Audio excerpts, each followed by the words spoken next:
He says that animal life is defined by pain. So he's basically saying to be an animal is to be in pain.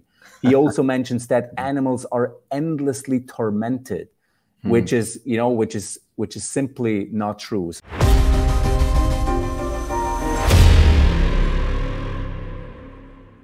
So as far as his case against Christianity is concerned, the case against animal suffering, he does claim that this is the biggest problem for Christianity, even bigger than the problem of human suffering.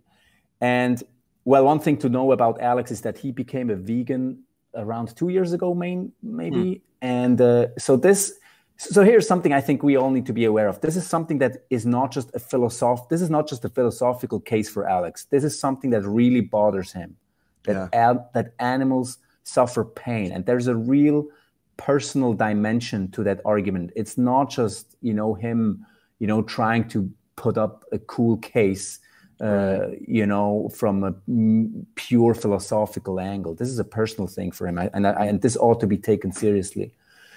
Yeah. Now, his case is this. He says that given that there are far more animals living on planet Earth than there are humans, and given that there is so much pain and seemingly gratuitous pain that animals have to go through, it is very hard for the Christian to make the case that an all-loving and all-powerful God exists. Because again, when you compare, the sheer amount of animals you have and the amount of humans that live, there's just far more animals, and their suffering, amounts to a far greater degree, or just kind of turns out to be far greater than what we as human beings get to suffer. And so, that's how he lays it out. And as you say, I do believe that he overstates his case, or that his case is kind of an emotional appeal that builds and depends on a picture of sentient existence, or a picture of animal existence that is just too far-fetched and too exaggerated. Again, he says that animal life is defined by pain. So he's basically saying to be an animal is to be in pain. He also mentions that animals are endlessly tormented, which is simply not true. So, and that's kind of where I pick up my case against him. Yeah.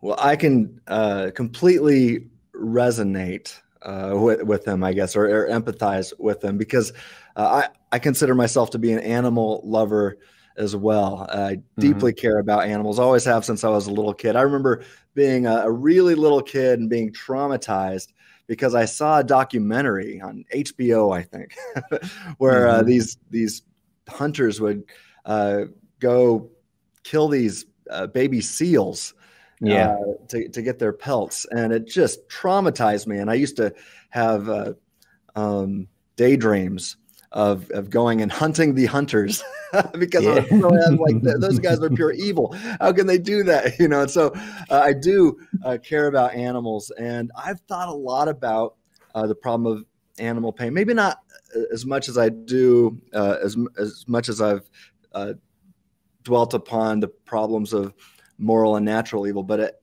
this is something that I've wrestled with. So I'm really looking forward to this, the rest of this conversation today. So anyway, you've kind of laid out Alex's case. So once again, as the Apostle Paul would say, well, how do you destroy the objection raised against the knowledge of God here? Yeah. Well, the route I took in my first response, and I have a second response coming up against that case, but the route I took in my initial response is that I'm making the case that evolution will actually produce animals that are happy. So if you argue from evolutionary theory, and Alex does hold to evolutionary theory as the accurate description of the origin of species, then, I mean, simply put, the case is this.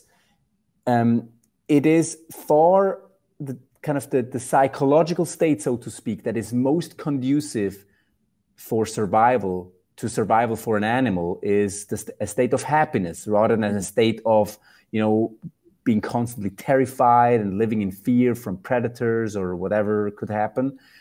And so I'm saying, depending on like a scientist or like one article in particular, I'm saying that, you know, Alex's case really doesn't hold up, or it actually contradicts evolutionary theory, in that evolutionary theory would tell us that, again, the animals that survive, or that animals make it in the struggle for survival, are animals that are mainly happy or mostly happy.